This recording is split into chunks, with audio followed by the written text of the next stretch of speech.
I think we got to start this one off talking about Bournemouth beating Forest 5-0. I mean, incredible. Didn't get a chance to really watch any of the football this weekend. Was just out, had some things to celebrate with some friends, so just mostly caught the scores of match of the day. I seen the Fulham game, but when I was in the pub on Saturday, seeing the Bournemouth goals come in, obviously from a Liverpool perspective, buzzing, and it was like, yo, wow, because one thing Forest have been this season is solid at the back defensively. You've got to be if you're going to be floating in around the top, and it's been amazing what they've done so far this season. But Bournemouth just as good. I mean, absolutely flying. I mean, they're sitting I think 6. Ariola's been great. They've had a few injuries. You look at some of those players there that they've got. I mean, Kluivert's just kind of come into form. So I don't want to kind of go over the top about him. Strikers, forwards go on a bit of a hot streak, and he's on one of those right now, but he's looking great. But I mean, you've got your Semenyos, you've got your Kerkez at left back, you've got Huijsen, the boy at the back that they got from Juventus. I mean, it's pretty solid all around. The recruitment's been really good. The manager has been fantastic. The way he played, I remember when he came, I had a little look into him, and I think he was at was it Deportivo he was at? I can't remember, that might be wrong. Trying to jog my memory. Anyway, but he was renowned for doing very, very well against the Madrids and the Barças and making it tough games for them when he came in. And obviously going to Bournemouth, not a lot of money, so you've got to be clever when you spend that. I know they've had some investment from some new American owner groups and stuff like that, but Michael B. Jordan. But yeah, just really, really, really impressive from Bournemouth. Huge result. It'll be interesting to see how long they can keep the run going for. I think it's a pretty decent one so far. But it's really cool to see that. It's cool to see teams like Bournemouth doing well, Forest doing well. It's what's the bigger achievement this season? Is it Forest who are up there, maybe just because they're higher, or is it Bournemouth for how well they're doing? That's an interesting debate.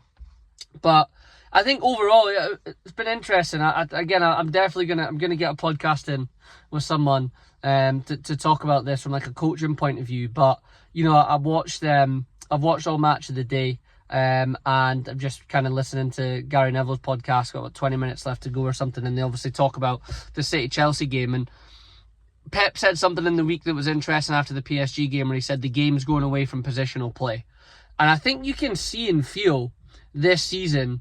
In particular, the game is starting to shift a little bit from how it has been played. I think a lot of people have been getting bored with it. I think it stifled a lot of creativity in a way. And I do think that's because of a couple of things. I think, one, people are misinterpreting what it was that Pep did do at Barcelona, especially more so in the final third. Was very, very fortunate to have Albert Puig, when I was at De Anza Force in the States, come on board, and he'd been at Barcelona when Pep was there, and a lot of what he talked about was, not losing the ball, and if you do lose the ball, winning the ball back as quickly as you can. But a big thing was a lot about don't stifle the creativity in the final third. There's a game plan a little bit there. There's tactics. There's areas you want to exploit. But you don't tell Messi. You don't tell Eto'o. You don't tell Henry. You don't need to coach them into doing something. They're the players that provide you a bit of magic that you look for to give you that bit of magic.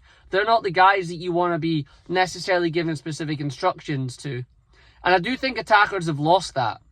That's been lost in the game recently. But it feels, I think the last kind of full podcast I did with Greg Alley and Matthew, I think we touched on this. It does feel like it's coming back around.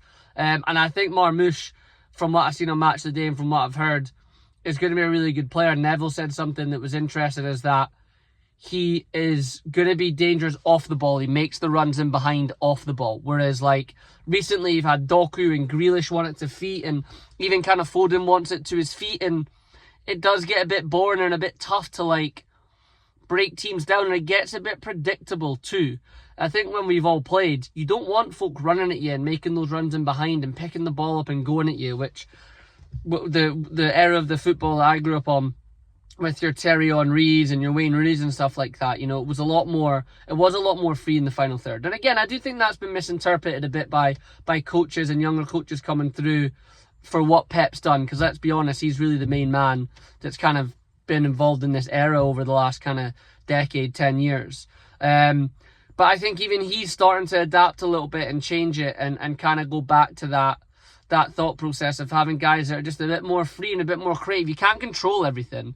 You cannot. Like, you try and do that in your life, you try and control everything, it drives you fucking crazy, and he's definitely a control freak, but it seems like he's letting loose on that. I've been fortunate supporting Liverpool.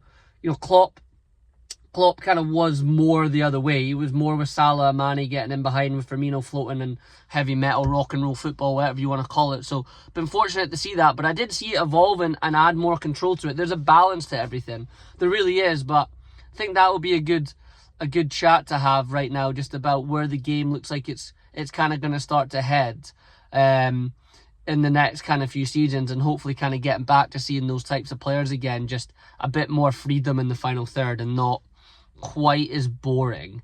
I wouldn't always say I've found it boring personally, but I get why people would do, and I get why people are against it. I mean, you see City's Haaland's goal. I mean, it's Ederson just fucking kicks it to him, right? He just kicks it to him, and it's over the top. And yeah, I just think coaches sometimes are just so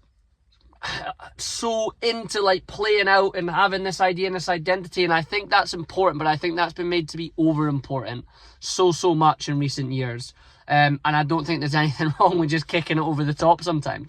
So the team's pressing you high like Chelsea were on Saturday, and they're not dropping, and you've got Haaland up top, and you've also got Ederson who can pick out that pass.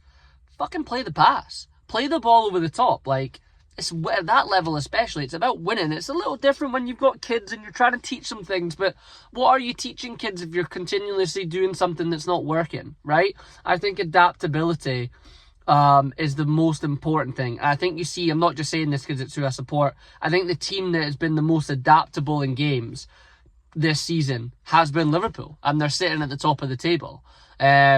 So, yeah, I really hope that comes back around. I think it is. I'm rambling a little bit. I don't think I have anything else to say. So I think I'm going to kind of kill it on that. And in terms of these football ones, just trying to look out to get some kind of interesting discussions with people that have football podcasts or people that coach or players. So keep an eye out for that. Going to keep going that with On The Spot. That's where it'll progress. We'll get into the studio. I think I'll always do this. This has been quite cool, and it allows me to get some content out there. So yeah, I think that'll do us. It's Monday. Hope everyone has a good week. And Champions League this week, followed by some pretty big games at the weekend in the Premier League. Liverpool away at Bournemouth. City have got Arsenal. So yeah, let's see how it goes.